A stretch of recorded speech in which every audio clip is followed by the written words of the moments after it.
राम राम।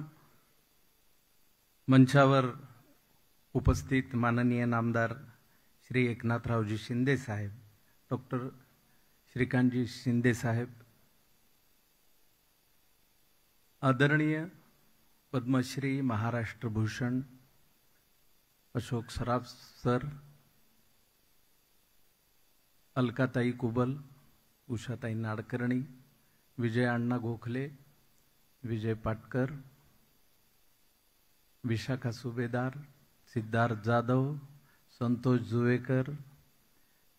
खरं तर आज पहिल्यांदा खरोखरीच शिंदे साहेब म्हणले तसंच झालं की एवढे कलाकार एखाद्या लोकार्पण सोहळ्याला एकत्रित येणं हे पहिल्यांदाच घडलं असेल। आणि खरोखरीच आमचे ज्येष्ठ संगीतकार अशोकजी पत्की, नाटककार अशोकजी समेळ, नावं संपतच नाही आमच्या क्षेत्रातली। एरवी तुमच्या क्षेत्रातली नावं संपत नाहीत आणि तुम्हाला ती आवर्जून घ्यावी लागतात, पण आज आम्हालाही तसंच आवर्जून बघून घ्यावी लागणार आहेत। कारण मला आज एक आनंद असा आहे की बरोबर 31 वर्षापूर्वी मी व्यावसायिक रंगमंचावर जेव्हा पदार्पण केलं होतं तेव्हा पहिलं नाटक अशोक मामांबरोबर केलं होतं आणि त्यांचं मार्गदर्शन आज 3 दशकं झाली अनुभवतोय। हा एक माझा भाग्याचा योग आहे। खरं तर एखाद्या गावामध्ये नाट्यमंदिर उभं राहणं म्हणजे काय, तर त्या गावाची, तिथल्या जनतेची एक सांस्कृतिक भूक असते आणि ती भूक राज्यकर्त्यांनी जाणणं ही फार महत्त्वाची गोष्ट असते। आणि मी अंबरनाथला याच्या अगोदर श्रीकांतदादांच्या जे काही फेस्टिवल त्यांनी आयोजित केले होते त्यानिमित्ताने इथे आलो होतो, पण मला आज हा रंगमंच पाहिल्यानंतर बाहेरून येतानाच खूप भारावल्यासारखं झालं। कारण एक तर बाहेर ज्या पद्धतीचे फोटोग्राफ्स लावलेले आहेत आणि येताना आमची सगळी ज्येष्ठ रंगकर्मी मंडळी आणि आम्हाला गदगद करणारं वातावरण, त्यामुळे खरोखरीच सिद्धार्थ म्हणाला तसं ते भारावून जाणं।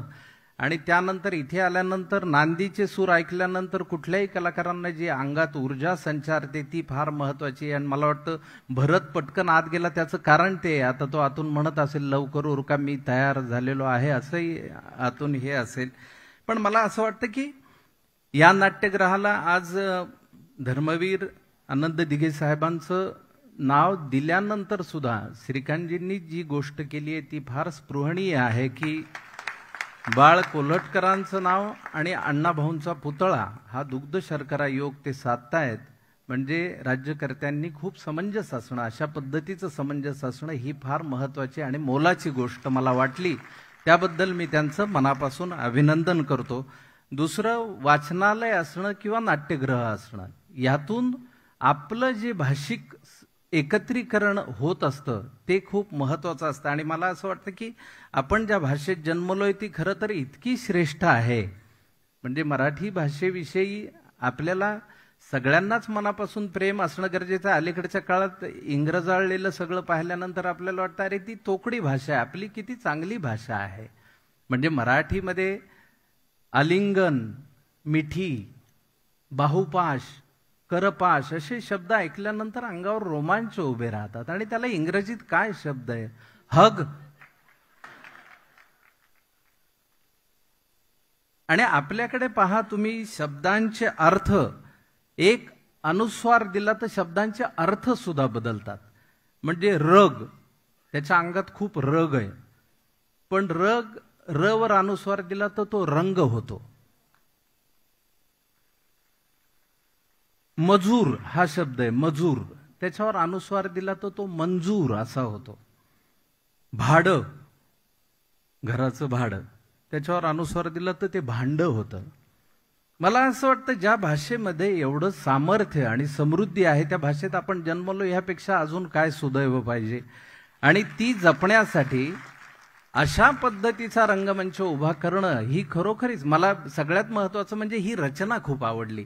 जेव्हा कलावंत इथे सादरीकरण करेल त्यावेळी अगदी समोर प्रेक्षक अशा चौफेर ॲम्फी थिएटर सारखी जी रचना आहे ती फार महत्त्वाची आणि फार चांगली आहे आणि ती अंगावर येणारी आहे। आणि म्हणून मी म्हटलं की भाषिक सौंदर्य आपलं इथे मांडत असताना या मंचानेच आम्हाला सगळं शिकवलंय भाषेतली गंमत शिकवली, शाब्दिक कोट्या शिकवल्या. आज सिद्धार्थ आहे, विशाखा आहे. मला असं वाटतं की या रंगमंचावर धडपडून आपण ते सगळं शिकलेलो आहे. म्हणजे हरणाच्या वस्त्रावरून जे झालं ते रामायण आणि वस्त्राच्या हरणावरनं जे झालं ते महाभारत. ही कोटी आपल्याला या मंचाने शिकवलेली आहे. हा रंगमंच आपल्याला विनोदाच्या विविध गोष्टी शिकवतो, विविध विनोद शिकवतो, विविध पद्धतीने शिकवतो. म्हणजे शाब्दिक कोट्या कितीतरी आम्हाला या मंचावर सापडल्या. एकमेकांशी बोलता बोलता आम्हाला ते सुचतं. म्हणजे लग्नाआधी जेव्हा ती त्याला म्हणते ते बघ ते झाड, त्यावेळी त्याच्या मनात रोमॅन्टिक भाव जागृत होतात. आणि लग्नानंतर जेव्हा ते म्हणते ते बघ ते झाड, तेव्हा तो कोपऱ्यातला झाडू उचलतो. तर मला असं वाटतं की ह्या गोष्टी ज्या आहेत त्या आपल्याला ह्या मंचावरनं धडपडून आपण जी धडपड करतो त्यातून शिकतो. आणि आम्ही खरं तर कलावंत मंडळी, जसं विशाखा म्हणाली किंवा सिद्धार्थ म्हणाला तसं स्क्रिप्ट शिवाय बोलू शकत नाही, ही खरी गोष्ट आहे. पण उत्स्फूर्तपणे आपण काहीतरी बोलावं, उत्स्फूर्तपणे सादर करावं. कारण इतक्या सुंदर मंचावर आपल्याला संधी मिळाल्यानंतर आपण 4 चांगल्या गोष्टी बोलाव्यात, हा योगायोग खचितच आपल्याला आनंद देणारा असतो. आणि मला वाटतं आज एवढ्या मोठ्या मान्यवर मंडळींसमोर खरं तर बोलण्यासारखं खूप होतं, पण आगाऊपणा आणि उद्धटपणा यात एक छोटीशी लाईन असते, ती मला पाळली पाहिजे. कारण आगाऊ विद्यार्थी असं म्हणलं तरी आपल्याला चालेल, पण उद्धट म्हणू नये ही एक. कारण आगाऊ विद्यार्थी कसा असतो, म्हणजे एका बंड्या झाडावर चढलेला असतो, तो काका अरे बंड्या झाडावर काय चढला त्या पेरूच्या? काही नाही काका, माझी विट्टी अडकली ती काढतो. अरे मी 6 महिने विट्टी बघायला लागलो त्या झाडावर, तवाच का नाही काढली? नाही तवा पेरू कच्चे होते ना. हा आगाऊ विद्यार्थी असतो ना. उद्धट विद्यार्थी म्हणजे शाळेत आल्यानंतर मास्तर का रे काल का नाही आलास? तर बंड्या म्हणतो काल आलेले काय कलेक्टर झाले काय सगळे? आज का उशीर झाला? माझ्या भरोशावर बसत जाऊ नका, तुम्ही शिकवायला सुरुवात करा.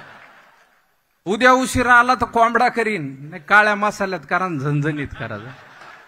तर उद्धटपणा आणि आगाऊपणा ह्यातली सीमारेषा सांभाळून आज इतक्या मान्यवरांबरोबर मला इथे येण्याचा योग आला आणि आयोजकांनी आमंत्रित केलं, त्याबद्दल मी त्यांचे मनापासून आभार मानतो.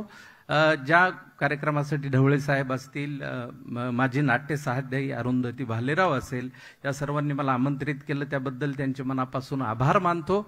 आणि पुनश्च एकदा माननीय उपमुख्यमंत्री साहेब ज्यांनी भरभरून या अंबरनाथ नगरीवर प्रेम केलेलं आहे. आणि फक्त अंबरनाथ नगरीवर नाही, माझ्या अनुभवामध्ये आम्ही ठाणेकर, तर आम्हाला माहिती आहे की ठाण्यामध्ये कलावंताला कुठलीही गरज लागली तर आम्ही शिंदे साहेबांना हक्काने सांगतो, त्या अधिकाराने ती गोष्ट पूर्ण करतात. याचा अनुभव मी स्वतः घेतलेला आहे.